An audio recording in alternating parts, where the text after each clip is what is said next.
What's up guys, it's Skylar. Welcome back to my channel. In this video, I'm very proud to announce that I am partnered with Dehancer to try out their latest product, Dehancer Desktop. As a film look enthusiast, I've been using Lightroom on my iPad to edit my photos for the past couple of years. However, with my limited knowledge of color grading, sometimes it's very hard for me to create that realistic looking film look. So Dehancer has always been my go-to when it comes to creating nostalgia, comforting, but at the same time not overdoing everything. So in this video, I'm going to test out the software and share with you guys my honest thoughts. I am in the Dehancer software, as you guys can see at the bottom here.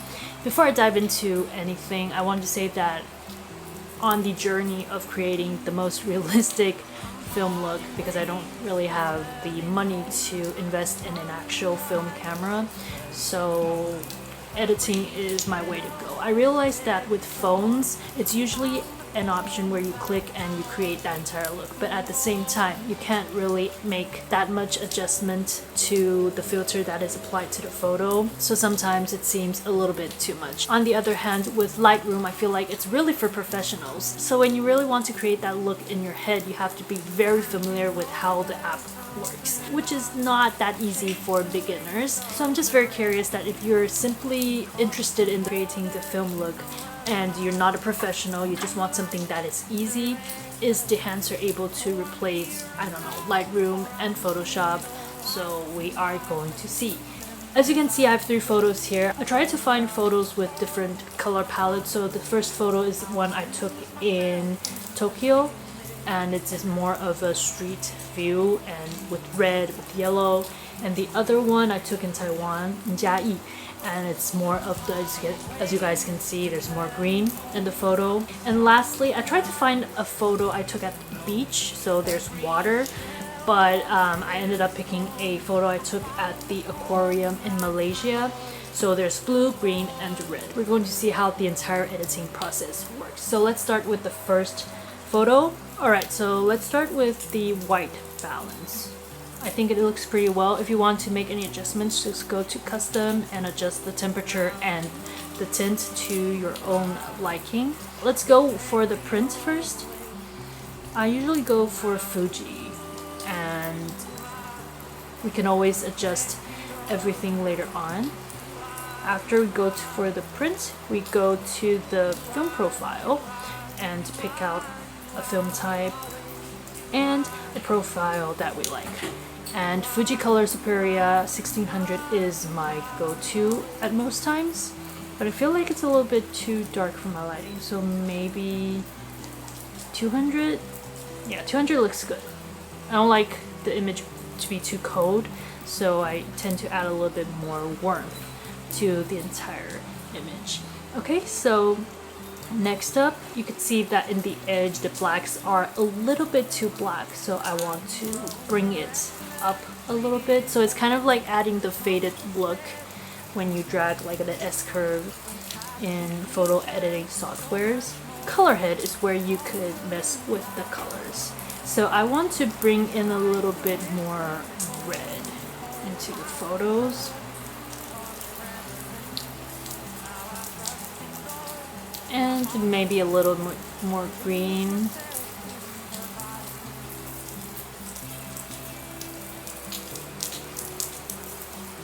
And some blue. There is no right or wrong answers when you drag the colors. You just drag, and when you like the colors, that's your edit. And the shadows, we can drag around and see how it works, but I'm not going to mess around with it. Okay. This is the color. When you edit photos, there's one thing that you have to keep in mind, which is something I learned later on. Never overdo an effect, because when you overdo it, it looks like an early 2000 Instagram filter.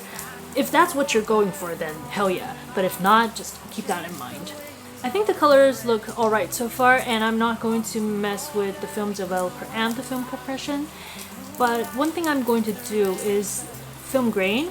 I want to keep it very subtle, so usually I go for the 35mm ISO 50. It's very subtle.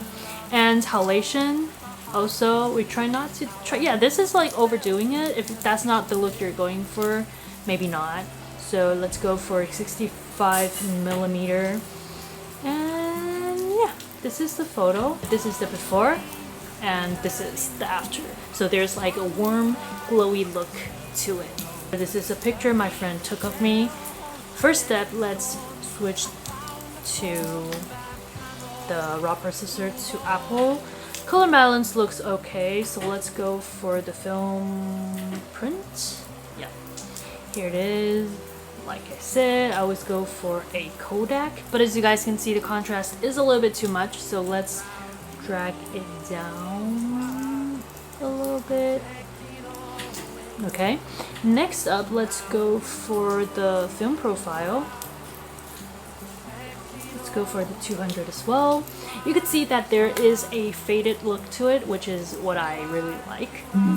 And if you want to add like stronger effects or like weaker effects, you could drag the effects strength over here, the push and pull. Let's go to the expand area. You can see it's like adding faded looks into your image, so just drag it to your liking. Next up, let's go to color head, and I want the image to be a little bit more green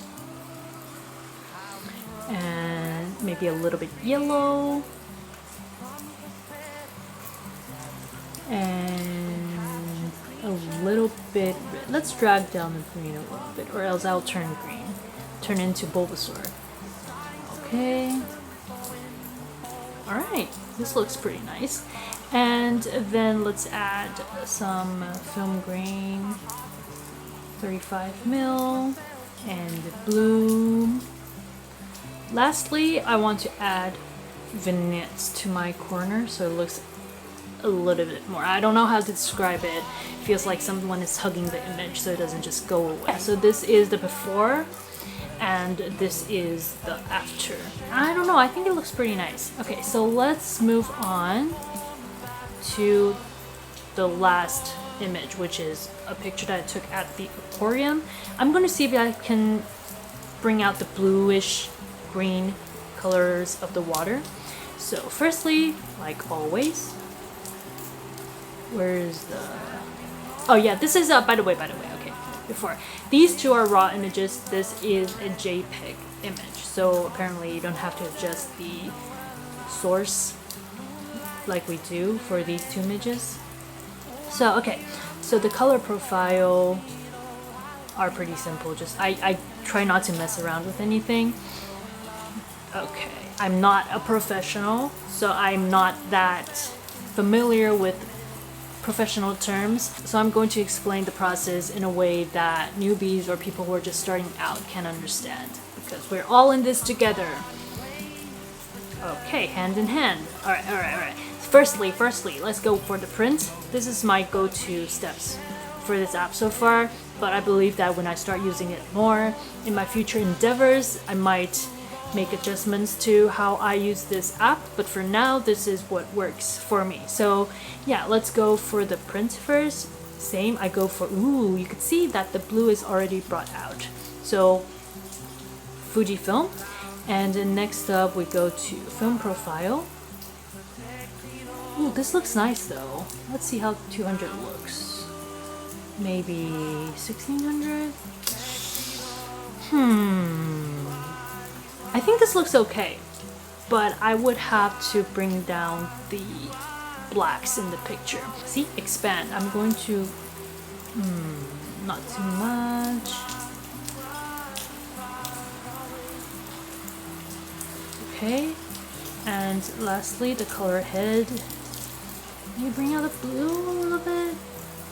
Yeah, bring out the blue.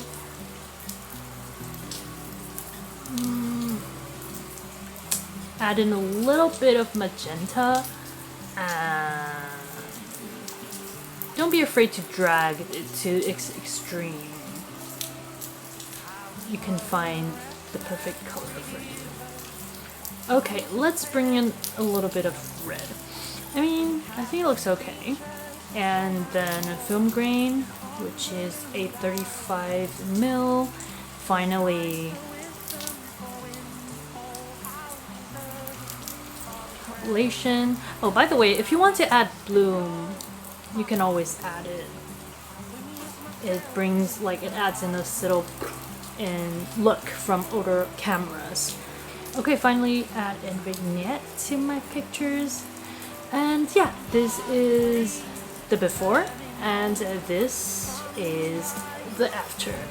Okay, so firstly I want to say the pros. It's pretty straightforward to use. As you guys can see, just drag, and if you want this image to be darker, brighter, or add a little bit red, blue, yellow, cyan, or add a green, bloom, just drag the slider and you can immediately get the effect. And of all the film look apps that I use, I feel like Dehancer offers the most realistic grain.